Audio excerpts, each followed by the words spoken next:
Baik, bismillahirrahmanirrahim. Assalamualaikum warahmatullahi wabarakatuh. Selamat pagi teman-teman semua yang sedang bersantai-santai hari Minggu nih, hari Minggu pagi. Alhamdulillah di sini saya Taufik Ismail Siregar akan menjelaskan sedikit tentang karakteristik algoritma kecerdasan buatan. Nah, slide-nya.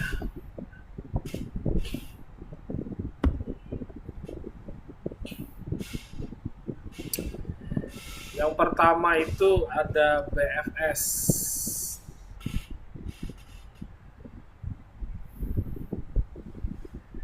Jadi hari ini kita akan membahas berbagai algoritma pencarian dasar dalam AI yang sering digunakan untuk menyelesaikan masalah seperti pathfinding, optimasi, dan pengambilan keputusan.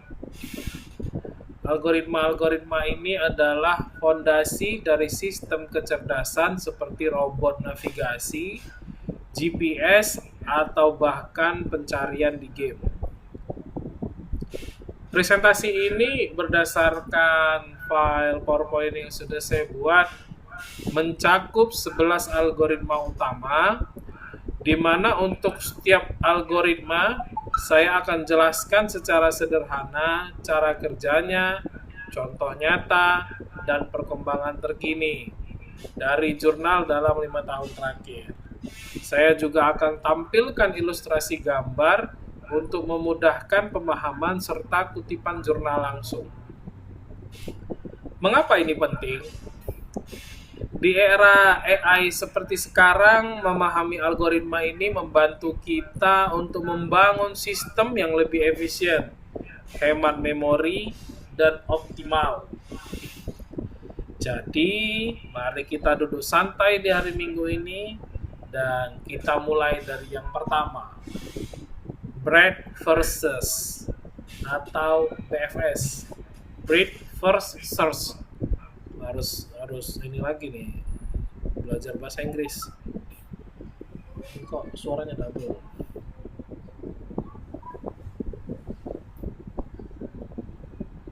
Oke.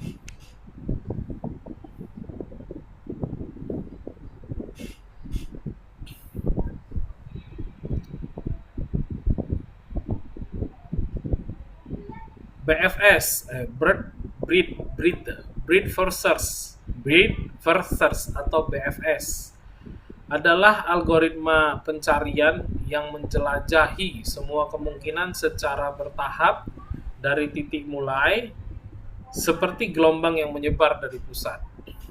Ia bagus untuk mencari solusi terpendek dalam sebuah masalah tanpa bobot, tapi bisa memakan banyak memori karena harus menyimpan banyak node. Cara kerjanya mulai dari node awal, periksa semua tetangga langsung di level 1. Lalu, tetangga dari tetangga itu di level 2, dan seterusnya menggunakan antrian atau queue. Algoritma berhenti saat menemukan tujuan atau kehabisan kemungkinan. Bentar ya, nanti aku angkat, lagi ngerjain tugas.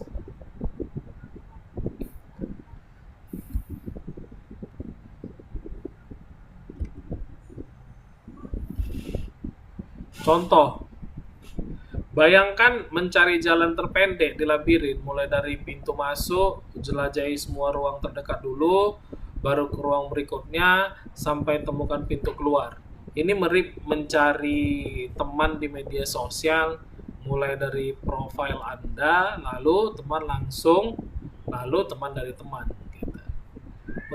Untuk perkembangan terkini ada jurnal CARE, a collision-aware mobile robot navigation in grid environment using improved breed firsters oleh HK Tripati S. Misra HK Takar D. Rai. Paper ini membahas peningkatan BFS untuk navigasi robot menghindari tabrakan. Yang Kedua, Care a collision aware mobile robot navigation in grid environment.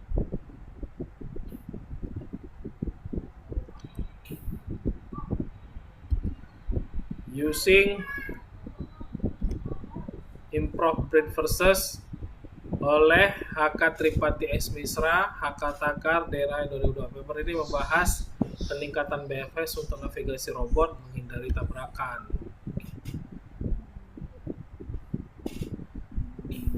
Di sini ditampilkan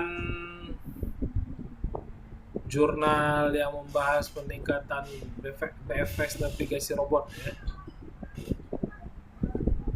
Secara keseluruhan BFS ini efisien untuk jalur pendek, tapi hati-hati dengan memori di graf besar. Gitu. Yang kedua itu ada Dijkstra algoritma or uniform cost search ya. Ini mirip BFS, tapi untuk graf dengan bobot atau biaya pada jalur, ia mencari jalur dengan biaya terkecil, bukan hanya terpendek, dan selalu memilih jalur termurah selanjutnya. Cara kerjanya, dia menggunakan prioritas queue untuk memilih node dengan biaya kumulatif terkecil, update biaya tetangga jika ditemukan jalur lebih murah sampai tujuan tercapai. Dijkstra. Contohnya mencari rute termurah dari kota A ke B dengan mempertimbangkan jarak atau biaya tol. Mulai dari A, pilih jalan dengan biaya terendah, update rute ke kota tetangga, dan selanjutnya sampai ke B.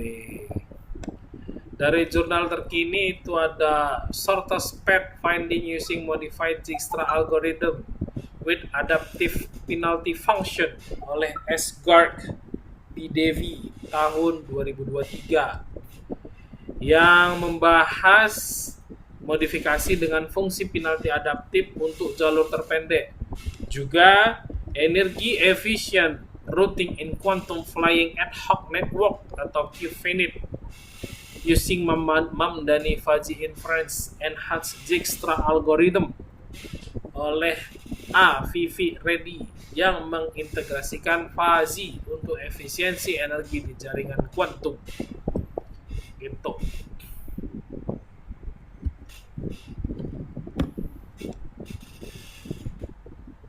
Selanjutnya ada Depth First Search atau DFS beserta masalah memorinya.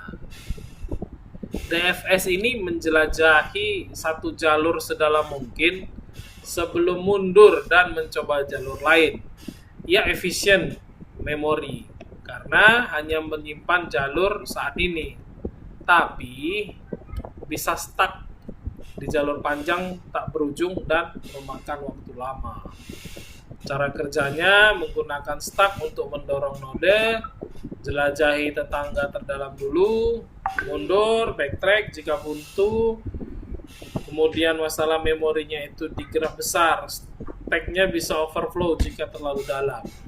Contohnya, mencari harta karun di gua. Aduh, rame nih. Bentar ya, nanti ku angkat. Mencari harta karun di gua, masuk ke lorong pertama sedalam mungkin, jika buntu mundur dan coba lorong lain. Masalahnya kalau lorong pertama nggak berujung, Anda kehabisan memori atau Anda kehabisan tenaga. Untuk jurnal, hasil pencarian menunjukkan sedikit paper langsung tentang masalah memori DFS baru-baru ini. Salah satu terkait efficient breadth first search on massively parallel and distributed memory machines oleh Katsuki Fujisawa 2021. Meski lebih ke BFS dibandingkan dengan DFS, tapi fokus pada mesin paralel untuk pencarian efisien memori.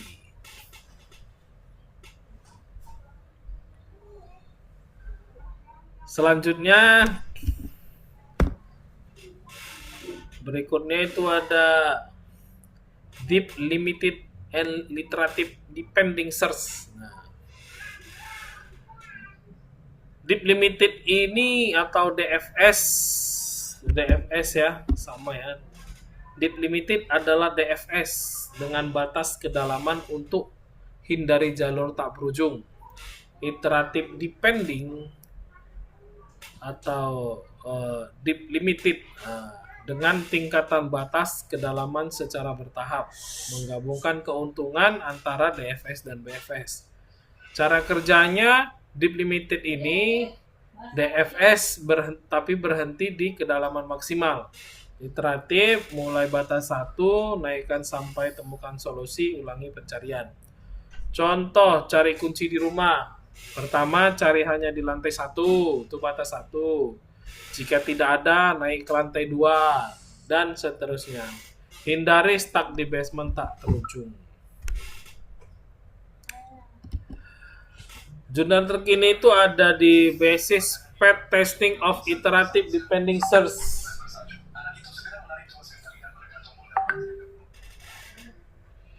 Contoh jurnalnya itu ada di Basis Path Testing of Iterative Depending Search and Help Card on Pathfinding Algorithm oleh IGD. Metode Iterative Depending Search membutuhkan waktu 2,7 detik, sedangkan Hellcat 2,8 detik. Nah, ini solusi bagus untuk keseimbangan memori dan waktu.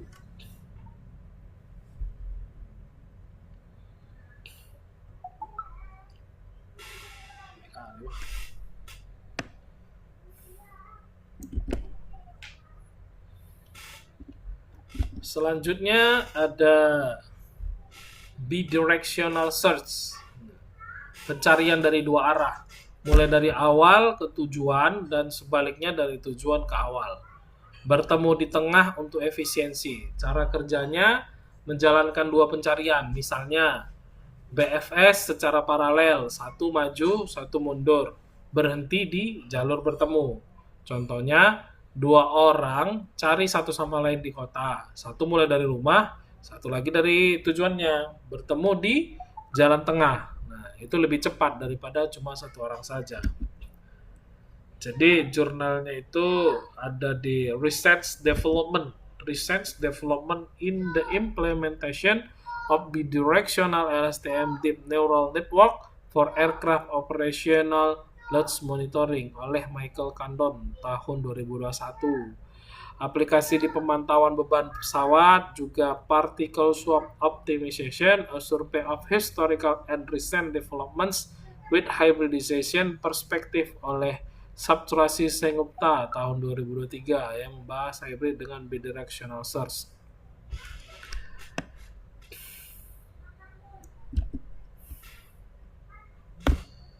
Selanjutnya ada Greedy Best First Search. Yang ini dia memilih jalur yang nampak paling dekat. Memilih jalur yang nampak paling dekat itu seperti di gambar, pilih jalur yang tampak terbaik berdasarkan estimasi, tapi bisa salah. Pilih jalur yang tampak paling dekat ke tujuan berdasarkan heuristik, estimasi, tapi bisa salah karena tak mempertimbangkan biaya keseluruhan. Cara kerjanya menggunakan prioritas Q berdasarkan heuristik, jarak ke tujuan, abaikan biaya sejauh ini. Dia mengabaikan biaya. Contohnya navigasi GPS yang pilih jalan lurus ke tujuan tanpa hitung lalu lintas bisa berakhir di jalan macet. Jurnalnya itu ada di implementasi algoritma greedy pada rute wisata Danau Tau Desa Batang Onang baru berbasis website oleh Rizka DKK tahun 2023 yang bertujuan untuk mempermudah perjalanan wisatawan dengan rute tercepat. Greedy ini cepat tapi tidak selalu optimal.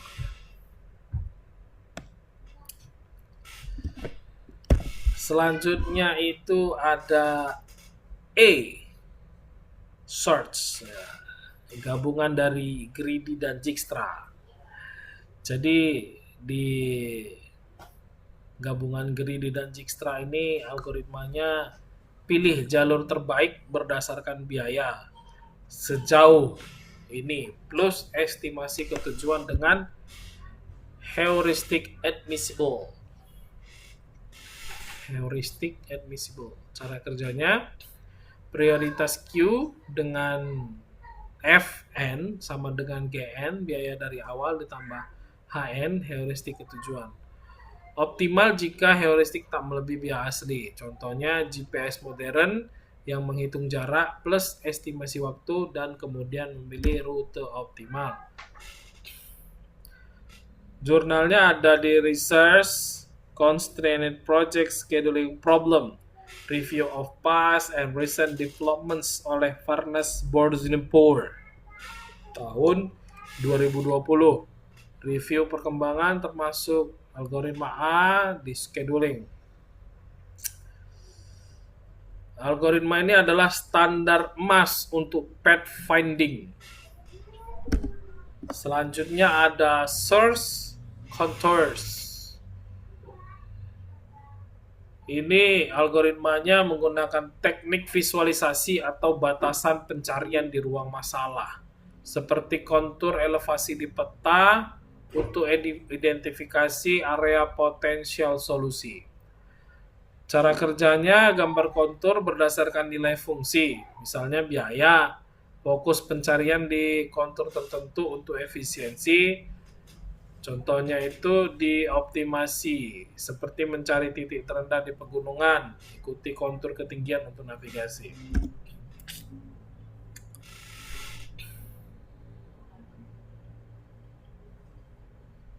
Jurnalnya itu ada di Active Contours Technique for Automatic Detection of Glaucoma oleh Nilapala Anil Kumar tahun 2021. Aplikasi dideteksi glaukoma juga Environmental Wave Control for the West Coast of Fuerteventura oleh Guilherme Clorindo Marcos tahun 2020.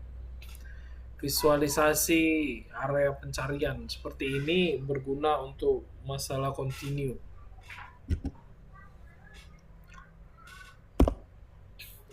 Selanjutnya ada algoritma satisfying search in admissible heuristics and weighted A.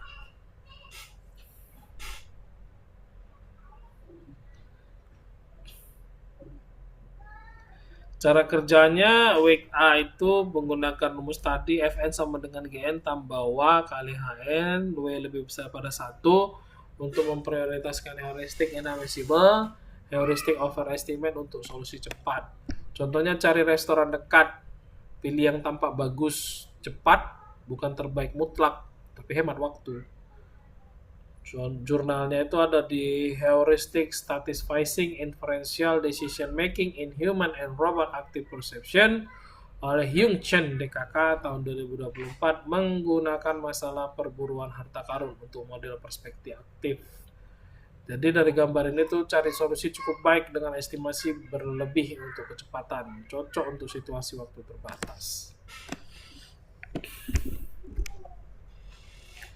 Itu ya gambarnya ya.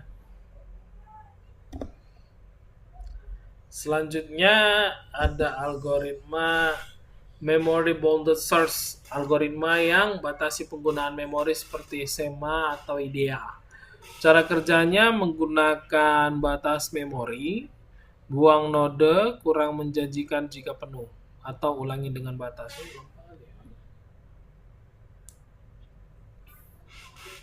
Contoh, pencarian di database besar. Dia hanya menyimpan jalur potensial, kemudian hapus yang buruk jika memorinya penuh. Jurnalnya itu ada di Recent Developments in Security Constraint AC Optimal Power Flow, Overview of Challenge 1 in the ARPA E-Grid Optimization Competition oleh Elizabeth Wong tahun 2023. Kemudian, A Genetic Algorithms Approach to Modeling the Performance of Memory Bound Computations oleh Laura Carrington tahun 2020. Nah, di gambar ini pencarian dengan batas memori seperti SMA untuk graf besar. Ya. Ini penting untuk perangkat dengan RAM terbatas.